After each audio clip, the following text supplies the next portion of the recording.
Good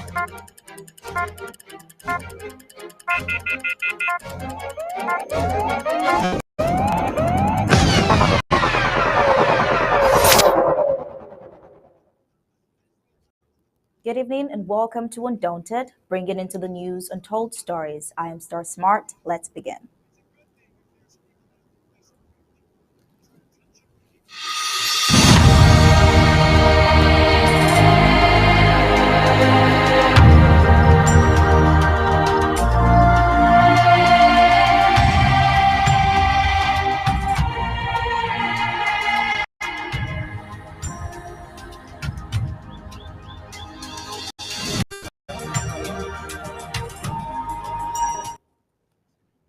News of a next backdoor meeting in Canada set in motion, and most probably previous attendees would attend a second time. Whatever reason these attendees tried to give to justify their presence in such a meeting just after La République du Cameroon called off a legal mediated meeting in Switzerland is still not justifiable. We wonder why anyone in the first place would accept to go to Canada at a time La République du Cameroon turned down negotiations that were earlier agreed on in the Swiss led process, because any rational thinking person knows that it is a foolish act to seek recognition in secrecy. Well, except it is not recognition you truly seek in the first place. These compromise act of secret meeting attendees probably didn't want Amazonians to know they were a part of this backdoor move against the interest of Amazonians. But since we have the media and eyes and ears are everywhere, they've been exposed, they now look for these lies to cover their misleading steps. But forget Amazonians also than lies. But the question is, where are the validation to the lies and claims of seeking statehood through backdoors? Well, anyways, we'll get to know in the course of our news tonight. But before we get the full briefings of tonight, we'll get the prime headlines.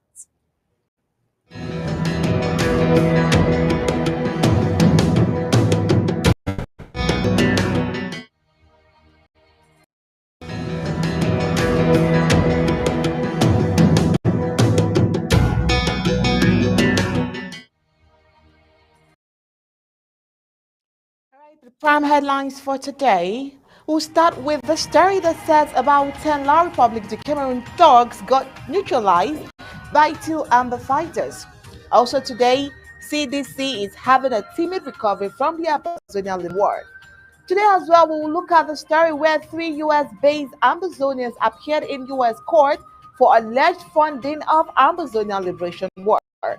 Another Canada safari trip coming up. You want to know more detail? Of course, it is news. Also today in posters exposed, business owners in Goham celebrate. Colonial authorities choose to fix city roads with sponsoring dust in Bamenda. It's a story that will interest you today. And in sports, of course, the World Cup 2022 is still on, and female refs says there is a positive message for women in Qatar.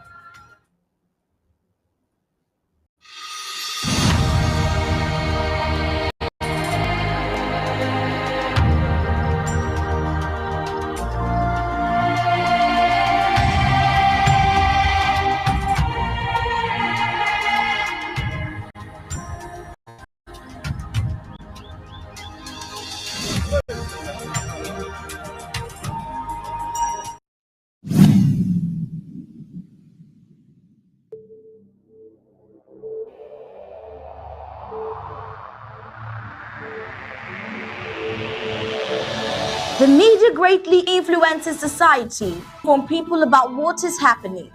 It permeates people's lives by creating their own criteria and opinions. In this way, the media moves the masses, creating different social movements. For over 60 years, the people of Amazonia were deprived of such privileges.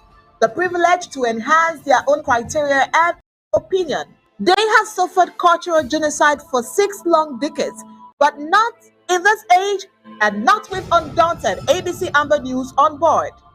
You must understand that wars are fought and won in the media.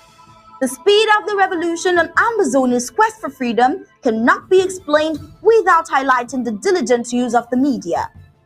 Franco-Cameroon colonizers, among other strategic moves, weaponized the media against Ambazonia for so long, and they continue to do so even today. The question would be, how much do the oppressed people of Ambazonia need to counter the media rage? Indeed, how much more is required to stop the genocide? The carnage in Amazonia didn't start today. In 1961, 1972, 1984, 1992, Amazonians were slaughtered in huge numbers and help was not forthcoming. Why? Because the oppressor was the piper in the media. The good news is we have what it takes to dictate the pace. Right now, ABC Amber TV is taking advantage of the wonders of multimedia aggressively. To inform the misinformed and disinformed with Undaunted and other revolutionary programs to the news, untold stories. Most importantly, to win the media war by taking ABC Amber TV into every multimedia platform. In a word where the importance of storytelling can never be overemphasized, Amazonians has to tell her story, not the other way round. And like we say it always, Amazonia must narrate her story accurately. We can do this together, you know, right? You are just a click away. Visit our website at www.abcambertv.com, and the steps are quite simple. With just a click on the website, you can become a club member with so many benefits. You can also make a one-time donation, advertise and showcase your goods and services at the marketplace on the website. That was easy, right? You're welcome on board. And thank you for opting for the winning team.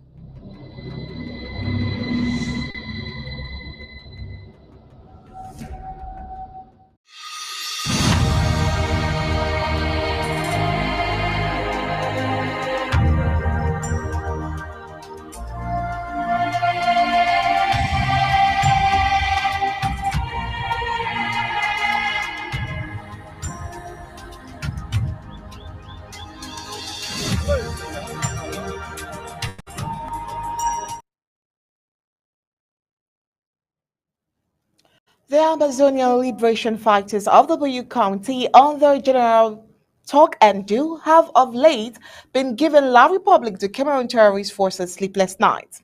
No matter how weak a person is, fighting him in his own backyard is not even a wise decision. Not to talk of a situation where the person you want to invade his home has equal strength and a slight urge over you. La Republic declaring terrorist military combating the restoration forces in homeland Amazonia is a wrong move from a group of persons with little or no military tactics. The results will remain the same despite the number of deployed La Republic declaring talks to Amazonia. The mastery of the terrain, not to talk of probably God's support, which is a added strength with no match to the Amazonia restoration fighters. The fact that La Republic, the Cameroon terrorist forces, lack support from the Northern Cameroon's Amazonia is just enough reason for them to, gather their stuffs and move out of Amazonia. But the devil has hardened their hearts. They will dance to the drum sounds of the Amazonian restoration forces every now. La Republic, the Cameroon terrorist military, have suffered another humiliating defeat in the hands of the colonial, in the hands of Ambazonia restoration fighters of Bui County on Tuesday, November 29, 2022. Really are they dying for? Is it the meager salaries they are being paid or the oath of allegiance they took? This is where we will begin the full briefings of Undaunted tonight. As always, Sir Smart is here. Good evening, Sir. Good evening, Onyi, and good evening, fellow Amazonians. Here is the statement of what transpired in Bowie County Tuesday, November 29, 2022, by the Bowie security team. The fighters of Bowie are under the command of Major General Token Du, and this is Court C Bowie County Situation Report. The 29th of 11th, 2022, Tuesday, November, La Republic du Cameroon terrorists attacked the Bowie warriors stationed at Kikaikum from two fronts, and the Bowie warriors, under the leadership of Major General Token Du, have been engaging the La Republic du Cameroon terrorist forces in an all-days gun battle that started 8 a.m. Amber time Those terrorist elements that invaded Kikaikom came from Tadu and Banten, respectively. Those from Banten had caused serious damage to the church before joining those from Tadu to mount an offensive in Kikaikom. The Bui warriors received timely intelligence on their movement since 3 a.m. last Thursday, and it was not until 9 a.m. that the first rat fell into the trap. And more than 10 La Republic du Cameroon terrorists are believed to have been killed, and many with gunshot wounds from the Bui warriors during the day's battle. And La Republic du Cameroon terrorists back Tobin tried to Kaikom to ferry out their dead wounded, full of surprises, and so it's a no-go area. So they have to lick their wounds and stay in the forest and heal top when they can use the power of darkness to escape. The Boy Warriors comforted in the line of duty. Mission CMD Snake and 60 gave their lives into freedom. May their souls rest in power. We're calling on all Ambazonians to keep on assisting this great war land of no return to our Republic to Cameroon to continue doing the necessary in vain. This was signed by Bui Security. All right.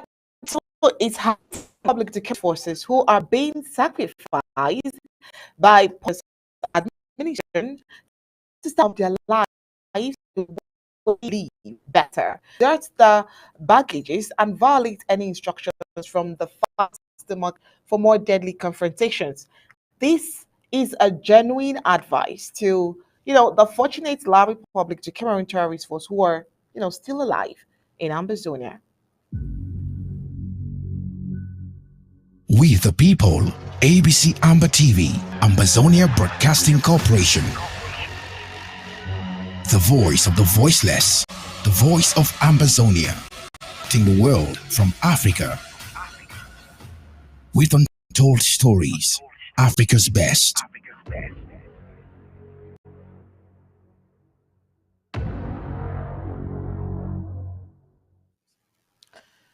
All right, so let's take you back in history a bit. Of course, last week we dealt a lot with federalism. The president also talked about federalism when he spoke on Tuesday. Now, Dr. John Ngufonche was a prime minister of the Southern Cameroons, Ambazonia, elected into office after E.N. Endeli. Of course, you know that. Now, he says they're talking about federalism and federation is a turnoff for a true Southern Cameroons, Ambazonia, who understands what the struggle is all about. Now, he wrote a letter for those who are still assuming or thinking about federation. Now, by the way, Foncho was a leader who willfully took Cameroon into an experimental relationship and felt betrayed in between. Now, you also need to be reminded that in 1994, he led a delegation of the Southern Cameroons National Council (SCNC) to the United Nations to request its backing of the movement's drive for greater autonomy for Southern Cameroon's Ambazonia. Now, J.N. Foencher had said that those thinking that federation is a solution to the Anglophone crisis should read his resignation letter. And for those of you that haven't read this letter, we decided to come up with this letter again for you.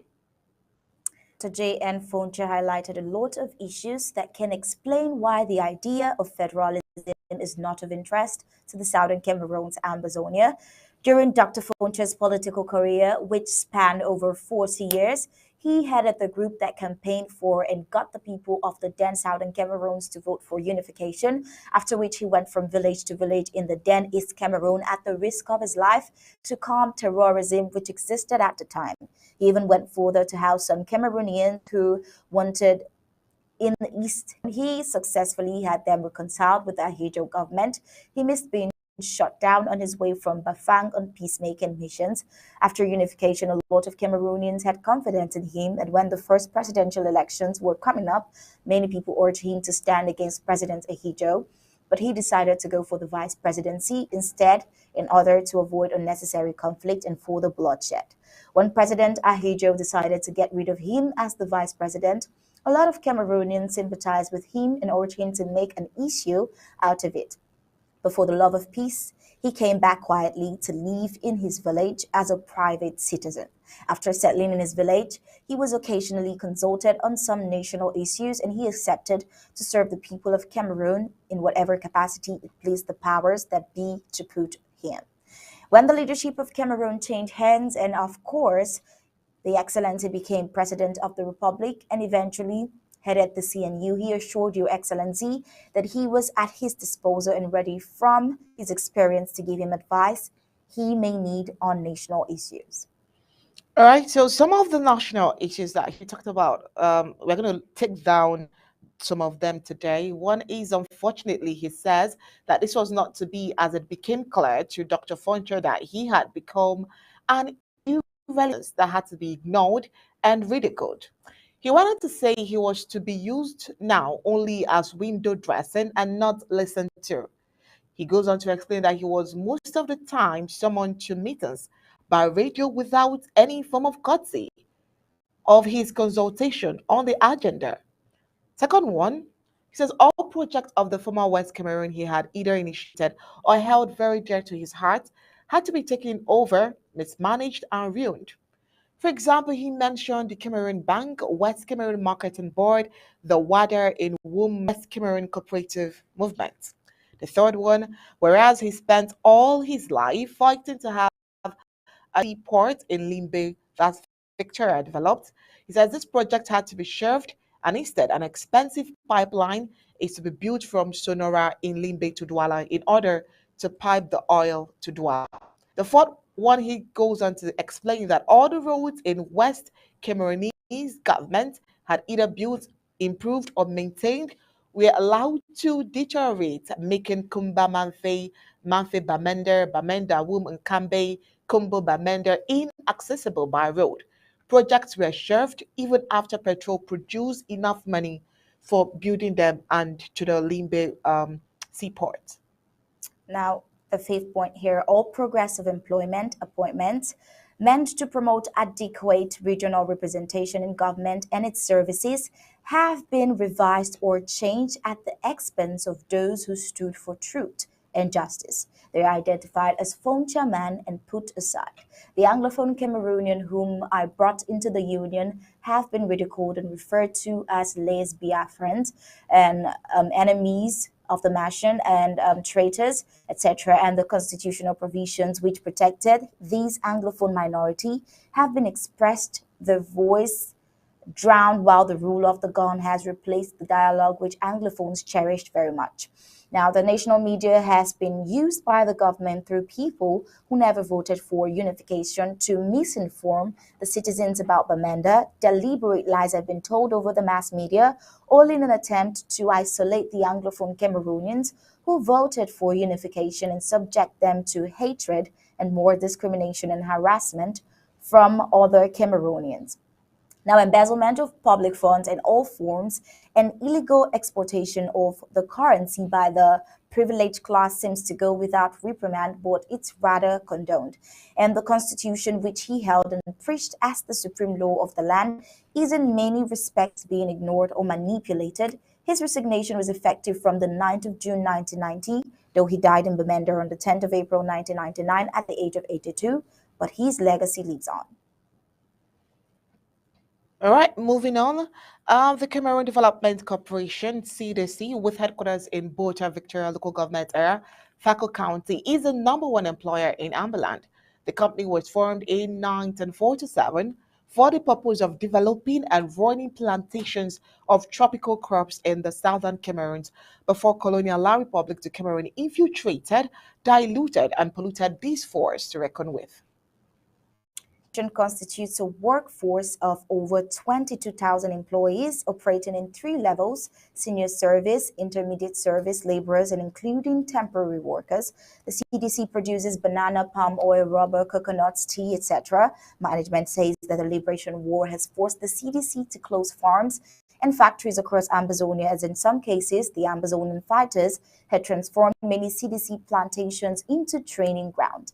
CDC General Manager Franklin Mbuninje says more than half of his over 20,000 workers fear attacks, refuse to work, while the remainder work only part-time. All right, he goes on to say, if you look at the economy of the area, what else do we have?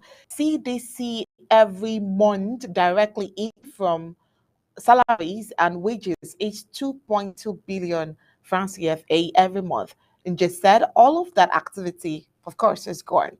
He goes on to explain that between 2016 and 2018, CDC 60.9% of its revenues due to the Amazon war between January and May 2022, the agribusiness company exported 8,443 tons of bananas, up only by 651 tons compared to 7,792 tons during the same period in 2021. Now, Undaunted has gathered that after almost 2 years of inactivity due to the Amazonian War of Independence, CDC initiated the rehabilitation of 520 acres of banana plantation last year. These are the ones that should mature during the second quarter, according to the central bank. And on this basis, the increase in production should lead to high exports, according to statistics published by the Banana Association, ASO-BACAM CDC, was even absent from the export market for 2 years as of September 2018, meaning it did not export any bananas over the period. Before this happened, the company shipped 23,495 banana between January and May 2018, almost three times the volume exported during the same period in 2022, 8,443 tons then. Now, the CDC operates in groups, with each group controlling its own crop. For example, the group Palms Management is in charge of palm tree planting, growing, harvesting of palm fruit, and the production of palm oil for export and local consumption. The same with banana, rubber, tea, and many others. Now, just to remind you again, the company was formed in 1947 for the purpose of developing and running plantations of tropical crops in the southern Cameroons. But that was before the colonial La Republic de Cameroon infiltrated, diluted, and polluted this force to reckon with this household entity in all Amazonia. All right, moving on. A confidential source and a very at that has told Undaunted that the next meeting of the so-called Anglophone activists with the La Republic de Cameroon conveners, like a follow-up of the two CNDs, has been scheduled for the 13th day of December 2022 at the same venue. Now, this to the interim government is just another safari trip to wine and dine and line pockets. Well, it could be a mere delay tactics as well. The source also said that during the last Canada Come Together, La Republique du Cameroon agents tried to divide the Anglophone or Ambazonian groups and individuals that were present, but it didn't work because while they're in Canada, all the factions smelt the danger of speaking as individuals and worse still as unionists and federalists, and held a secret meeting wherein they vowed to speak in one voice as Ambazonians seeking only the restoration of their independence. It is a foolish act to seek recognition in secrecy. Well, except it is really not recognition that you seek in the first place. Now, when Undaunted asked why the people all accepted to go to Canada at a time, La Republique du Cameroon turned down negotiations that were early agreed on in the Swiss-led process, and how they didn't think that Canada will not be another replay of Fombam in the making. The source hinted that they had accepted the invitation only for courtesy reasons, to use it to force their point through the hardened throat of a stubborn La Republique du Cameroon, to make La Republique du Cameroon understand that their forebears were deceived. But today, Amazonia has an educated and learned generation, a never again generation that cannot be fooled by these lies.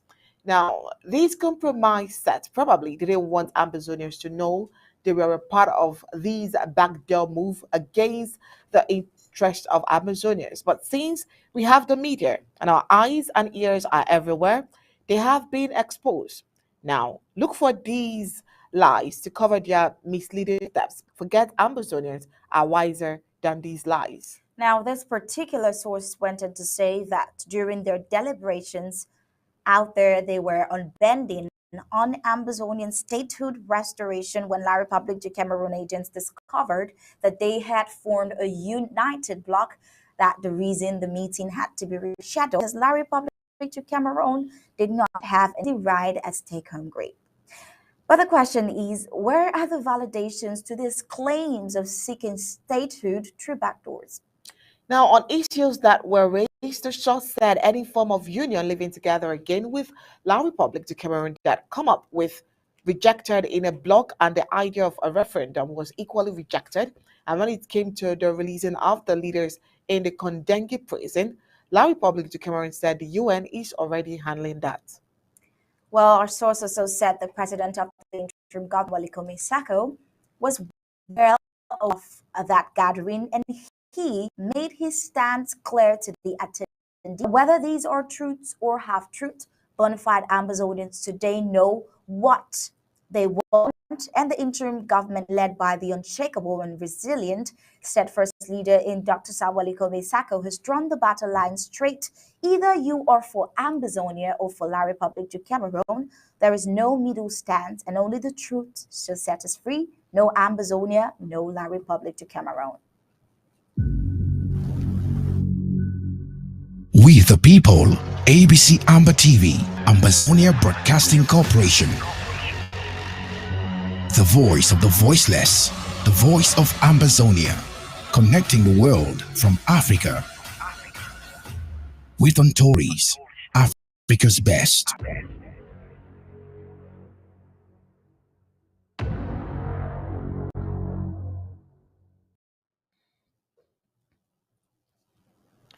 All right, I'm moving on with the news. The Guardian Post newspaper of Wednesday thought it is on its front page and has a lead story headline that says, "Armed conflict in Northwest and Southwest. 3 amber kingpins arrested in the U.S." Also, the Municipal Update newspaper of Wednesday, November 30th, has it as a banner headline of the same story. Now, Undaunted has gathered the diverse talks on this indictment of the 3 in the U.S. One of the voices on this breaking news holds that it is good news for the fight and the liberation of Ambazonia.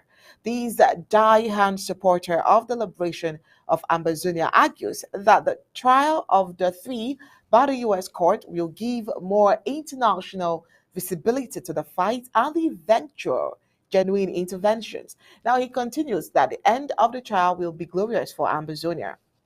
Now, the question is, who spearheaded the arrest and why? Well, according to the Guardian Post and the Municipal Update newspaper, 3 indicted for involvement in violent war in Amazonia conspiracy, including kidnapping, demanding ransoms from U.S. relatives to fund separatist militia groups in Amazonia. 3 defendants were arrested Monday 28 and made their initial court appearances in connection with an indictment unsealed charging them for their roles in a conspiracy to provide material support or resources to a conspiracy to kidnap persons and use weapons of mass destruction in a foreign country. Cloud and Chief 40 of Lee's Summit, Missouri, Francis Chenyi of St. Paul, Minnesota, and La Nesto Langmi, 46 of Buffalo, New York, all of whom are U.S. citizens of Ambazonian origin, are charged in a 4-count indictment returned under seal by a federal grand jury in Kansas City, Missouri on November 18, 2022. Now, the indictment was unsealed and made public following their arrest and initial court appearances. The federal indictment alleges that Chi, Chei, and Langmi have supported and raised funds for separatist fighters in Amazonia and La Republic de Cameroon since January 1st, 2018. As alleged, they each held senior level positions within an organization that supported and directed the militant separatist group known as the Ambazonia Restoration Forces and other separatist fighters in Ambazonia. Well, we'll be bringing you updates of this story because we'll follow it through. And now, business persons can now do Ngongam Bamender 2 without fear. Why? Some unscrupulous fellows are taking advantage of the ongoing liberation war in Amazonia to make selfish gains. And these groups of guys go around armed, claiming to be amber fighters and collecting money from businessmen and women. They do not only squeeze money by threatening their victims, they equally orchestrate and carry out kidnapping for ransoms. But as it is, always said that 99 days are for the thief and 1 day for the owner. Two imposters that have been making life a living here for the inhabitants of Ungongam, neighborhood to local government area, were caught by the Bamenda Amazonian Brigade on November 24th and exposed to the world as thieves and not fighters. Why have people not learned that any attempt to sabotage the Amazonian liberation fight would not last? Well, Undaunted reported the triumph of the Amazonian Restoration Forces of the Bamenda Brigade in arresting some 2 years after they collected some 2.7 million francs CFA from a businessman.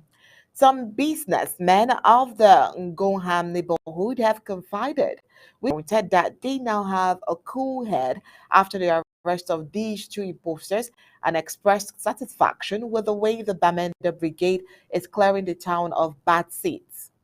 According to their narrative, they said, I have been a victim in the hands of two criminals. They harass me on a daily basis. Anytime their pockets are empty, they will only think of my shop. Anytime they come, I am obliged to give them money to save my head. At times, they carry guns and even threaten to waste my life if I am not compliant. Now, this is their narrative, right? They went on to say, when I saw a video of them eating their own fingers, being chopped off by the real Amber fighters, I was very happy since then nobody has harassed me again. A business who voted for anonymity explained. Now, a Bamenda city dweller says that the two imposters have caused the neighborhood to flee from Ngoham unprepared. She explained that those boys are really a big problem in this quarter, since all of us knew them as Amber Boys, not until we saw video on social media. She goes on to explain, my neighbor has abandoned his house to go and rent elsewhere because of the frequent kidnappings he has suffered. Now, business owners around the Ngongam area of Bamenda too, where these two imposters were mostly carrying out their operations, are very happy that the feathers of those criminals have been clipped. One says, now I know anybody who stands in front of me in the name of a fighter without one of his fingers is a thief. Those two were really a nuisance. I can count the number that I have given them money in the name of supporting the struggle. This is what someone else had to say. Now, the two imposters were arraigned last November 24th, and after thorough investigations and interrogations, they admitted having already collected 2.7 million francs CFA from victims. And the Bamenda Brigade, in this case, took a stand not to eliminate the bad seed, but to give them identification marks by chopping off a finger each so that the Bamenda peace loving traders can easily identify them and no longer fall prey.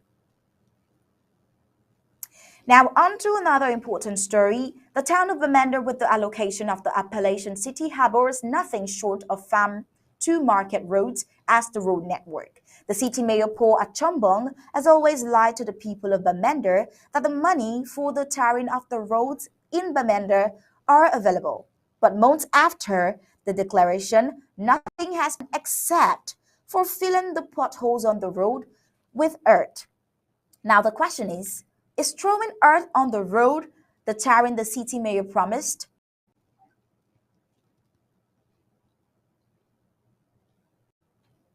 Now the people of Southern Cameroon's Bamenda can now say face masks are an effective weapon. Now this is so because it is with the help of face masks that the population is able to breathe through the dusty atmosphere in the town of Bamenda.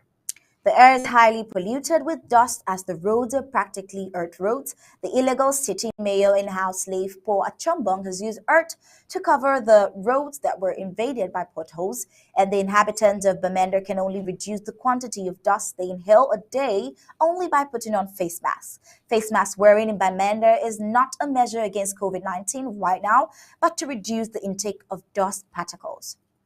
Now some businesses by the roads with easy water supply water the portions of the road in front of their business prep, making such spots ideal for pedestrians to dust their shoes as they navigate through the dusty atmosphere.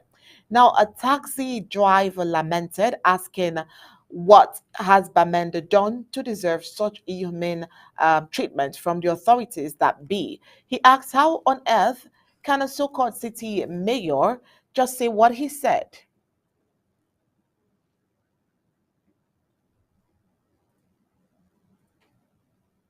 All right, when we return, We the people, ABC Amber TV, Ambazonia Broadcasting Corporation, the voice of the voiceless, the voice of Ambazonia, connecting the world from Africa with untold stories, Africa's best.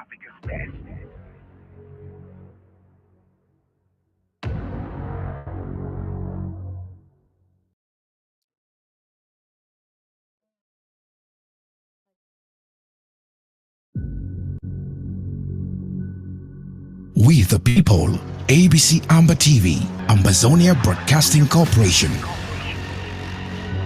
the voice of the voiceless, the voice of Ambazonia, connecting the world from Africa with untold stories, Africa's best.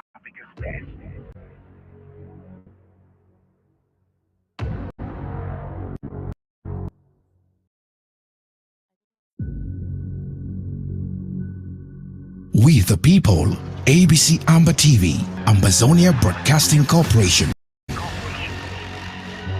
the voice of the voiceless, the voice of Ambazonia, connecting the world from Africa with untold stories, Africa's best.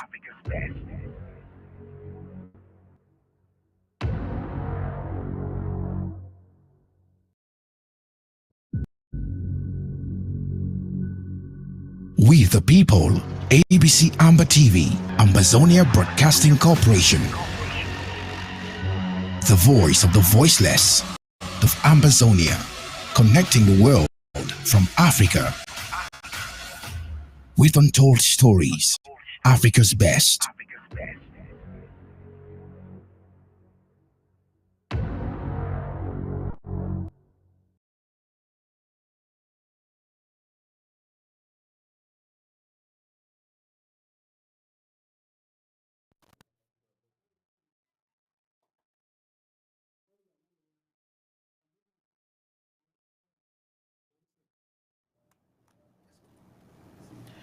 all right, well, welcome back. And coming up next is editorial, but we are receiving updates of breaking news. So ensure that you sit back after the editorial for the updates that we are receiving right about now.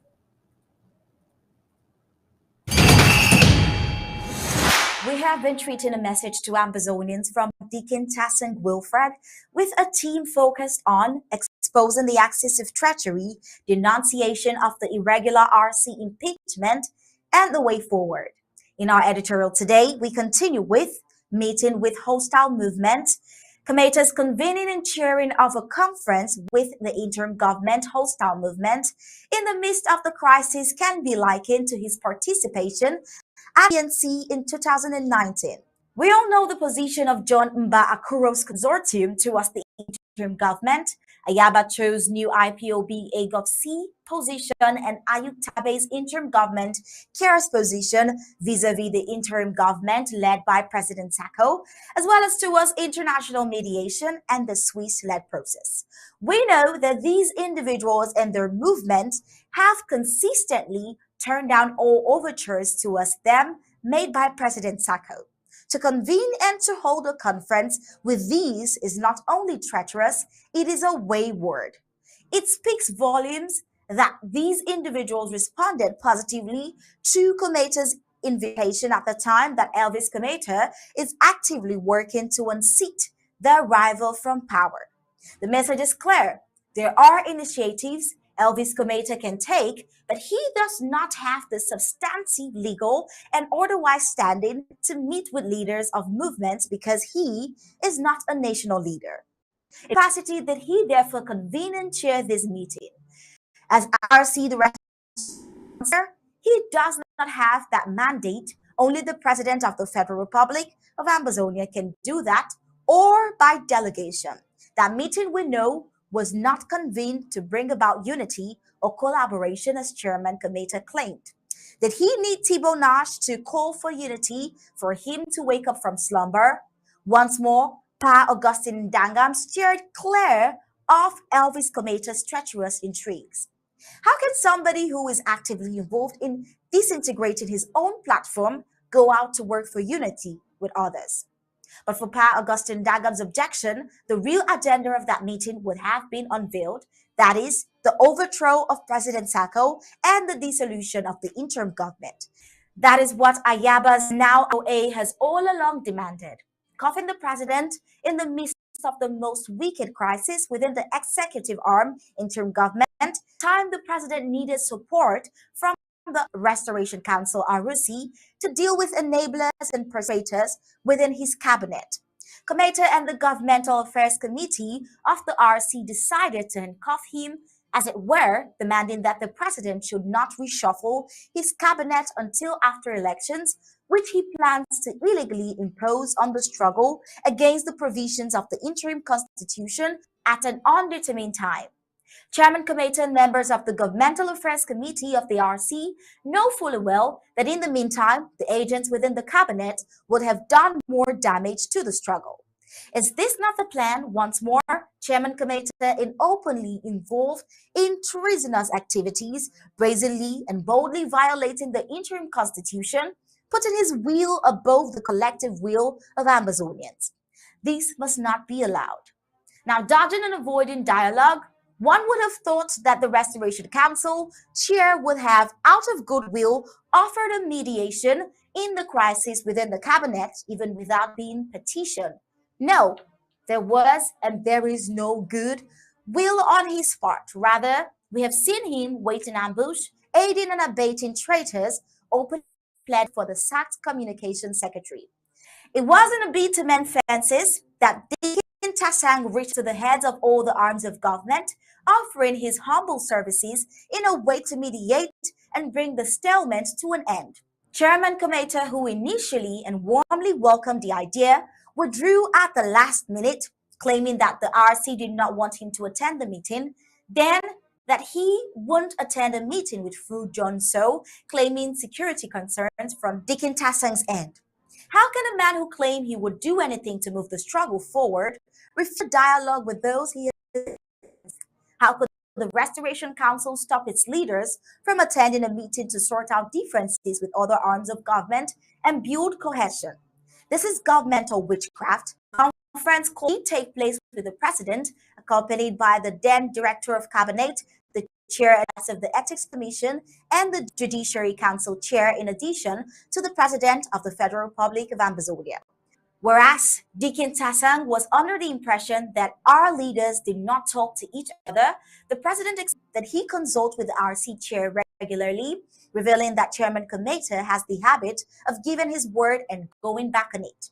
The appointment of the interim government spokesman, par interim, was a case in point. According to the president, he not only consulted with the RC chair, he gave his blessings. However, Chairman Cometa later lied that he was not consulted, only to accept under pressure in the Ngwaketunja County meeting that he was in fact consulted. Trust a man like Cometa at your own risk. The intensity of this message from Dikin Tasang keeps getting interesting, while on Monday we'll bring to you the last part of his very necessary and important message to Amazonians that has his conclusion and talks on money, which has been a key drive for some Confucianists. But for now, we've come to the end of his part of this editorial, his message to Amazonians, and of our editorial for today. If you want more of such enlightenment, kindly visit our website at www.abcambertv.com for more. Subscribe, become a club member, and a part of this winning strategy. Final payment details on your screen. I am Star Smart reporting for Undaunted ABC Amber TV. We the people, ABC Amber TV, Ambazonia Broadcasting Corporation. The voice of the voiceless, the voice of Ambazonia, connecting the world from Africa with untold stories, Africa's best.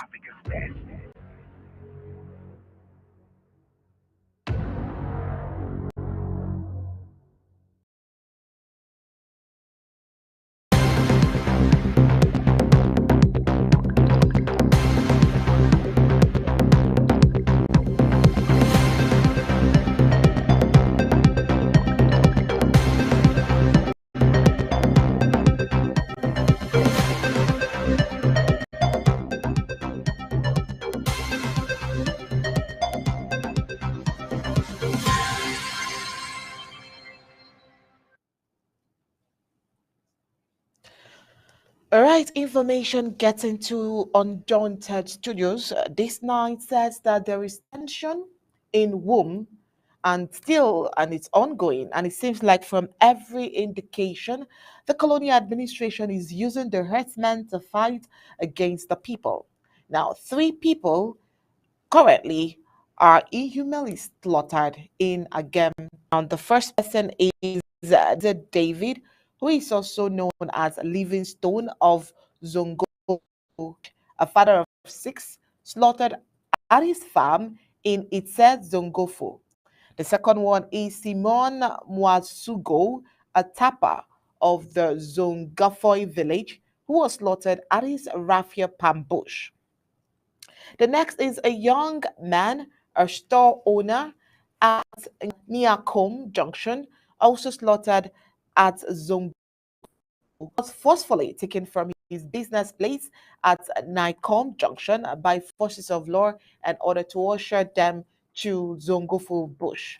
On their way, they arrived a place where the military vehicle could not even cross. So the young man was sheepishly left in the military and was going ahead and met his doom in the hands of the Fulani raiders.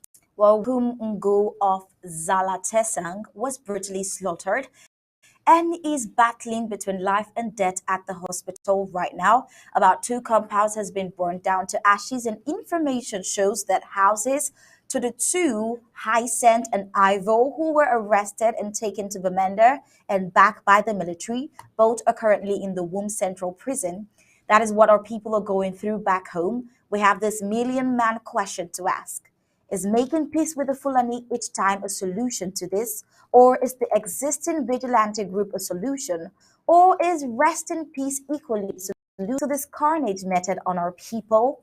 While obtained House of Fulani onslaught on Agem, indigenes, 3 youths slain so far, from corroborated and on-the-spot eyewitness account, there is an atmosphere of despair, grief, and apprehension reigning in Woomtown in general and the locality of Zogofu in particular, while Muasi, a young man who left the Woom General Hospital earlier this day to watch over his wife who yesterday wed cesarean birth, is now 6 feet beneath the earth. The account says Muasi was accepted by military men while leaving Womb General Hospital and was asked to lead them to Zongofu, where it was feared irate knife and stick-wielding Hausa Fulani were going on the rampage after the corpses of two Fulanese were brought earlier in the day at the precinct. Now, a blurred portion of the narrative leads to Moisi, the circumstantial military guide, being stabbed to death. How this was possible is a story for another day. It is further said that two other young men were also stabbed to death. Now the situation is more than troubling, as this is not the first, the second, third, fourth, nor the fifth time that this escalation is obtaining several moves and have been engaged, voices raised repeatedly. But it looks like there is no real will from the local and even authorities beyond to arrest the state of things. Well, we are on the beat. Right, this is from Prince D. Kwatsu, who is the editor-in-chief editorialist, The Voice Magazine TPM. Also, this report here that coming court, Comrade Frank has been released. All right. Well, we'll definitely upgrade you and update you with the story as it unfolds. All right. Coming up next is sports.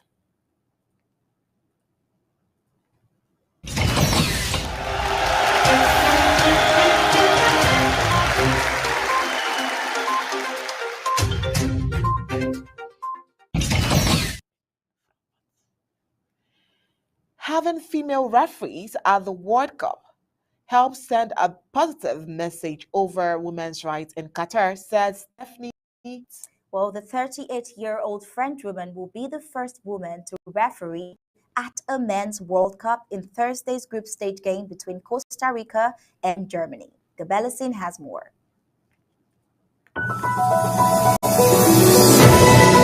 Latest world sports. Football. World Cup 2022. Female refs A positive message for women in Qatar, Stephanie Frappart.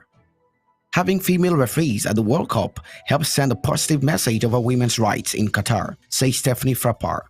The 38-year-old French will be the first woman to referee at a men's World Cup in Thursday group stage game between Costa Rica and Germany.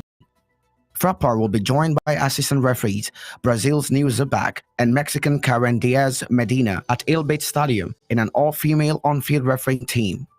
She is one of the 3 female officials picked to take part in the tournament, the first time it has happened in a men's World Cup. Rwandan Salima Mukansanga and Yoshimi Yamashita of Japan are the other 2 women referees to be chosen. We know there are some difficulties there for women, Frappart said, but I think and I hope that this World Cup will help them. I have always been made welcome in Qatar, so there is no problem. I am not afraid to go there, but I hope this World Cup will help them in the future. The Gulf state, which follows strict Muslim laws, has been widely criticized for its ban on same-sex relationships and its treatment of migrant workers. Human rights organization Amnesty International has said women and LGBTQ+ people continue to face discrimination in law and practice. England women's captain Leah Williams said she hadn't got any interest in watching the tournament, and teammate Beth Mead said it was disappointing the World Cup was being held in Qatar. However, Frappart said she down ready to officiate at the men's World Cup. When you are selected for the World Cup, how can we say we will not be going? Added Frappart.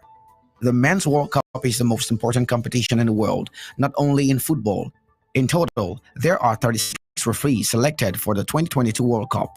Frappart was an official to referee a League One game in 2019 and then in 2020, a men's Champions League match. She was also the first woman to referee the French Cup final in the summer and broke new ground when she officiated at the men's Euro 2020. On looking forward to the tournament, she said, "There is always pressure in the matches, and when you are a woman, there is more because it is always new. We know the pressure. Think we will not change ourselves. Be calm, focus, concentrate, and think about the media and everything and be focused on the field." Frappart knows from previous experience that she and her other female colleagues are well equipped to deal with the pressures. We know there is a lot of expectation. We know that each game is more important, but we also have experience in our competition, she added. I made a lot of games with high importance, so with all this experience, we will be ready for the matches. The following games will be coming up tomorrow in the last group games of the World Cup. Korea Republic will battle things out with already qualified Portugal. The Black Stars of Ghana will clash with Uruguay. The Indomitable Lions of Cameroon will lock horns with already qualified Brazil. Serbia will exchange lessons with Switzerland. Basketball. NBA. Boston Celtics beat Miami Heat in front of Prince and Princess of Wales. The Boston Celtics extended their winning streak, a 134-121 victory over the Miami Heat in front of the visiting Prince and Princess of Wales. Jason Tatum scored a season high for the 9 points and had a game-high 11 rebounds, with Jaylen Brown adding 26 points. The Celtics are now unbeaten in their last 10 home games. Prince William and Catherine are in Boston to hand out awards for their Earthshot Prize. In Arizona, the Phoenix Suns won their 6th game in succession by beating the Chicago Bulls 132-113. Devin Booker scored a season-high 51 points, with DeAndre Ayton also recording a season best of 30. Elsewhere, the Milwaukee Bucks held off the New York Knicks for a 109-103 win, while the Minnesota Timberwolves edged the Memphis Grizzlies 109-101. LeBron James' 31 points led the Los Angeles Lakers to a 128-109 win over the visiting Portland Trail Blazers, while the Lakers city rivals, the Los Angeles Clippers, lost 125-112 as the Utah Jazz ended a 5-game losing streak. Kevin Durant scored 39 points for the Brooklyn Nets in a 113-107 win over the Washington Wizards, improving the Nets' record to 12-11 for the season. There were wins elsewhere for the Cleveland Cavaliers, the New Orleans Pelicans, the Atlanta Hawks, the Oklahoma City Thunder, the Sacramento Kings, and the Denver Nuggets. Gab Ellison reporting from Undaunted, ABC Amber News.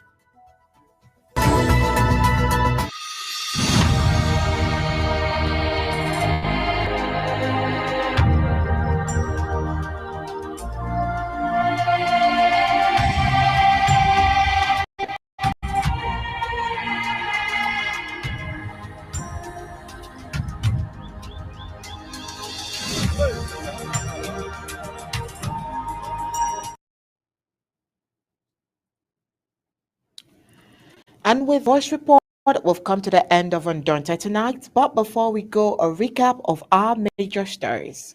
About 10 La Republic du Cameroon thugs taken down by two Amber fight. CDCs is having a timid recovery from the Amazonian Liberation War. 3 US-based Amazonians appeared in US court for alleged funding of Amazonian Liberation War. All right, tonight on Undaunted, we told you that there is another Canada safari trip which is coming up soon. Also, imposters expose business owners in Ngo as they celebrate. Colonial authorities choose to fix city roads with ground sponsoring Johnson Bamander. And in sports, we told female referees are sending positive message for women in the Qatar World Cup 2022. And that was it for tonight on Don't Chat, bringing to the news on church stories. On behalf of my co-anchor Star Smart and the entire Undaunted crew, we say thank you for tuning in. We'll leave you with ABC Amber TV images. Good night and God bless you.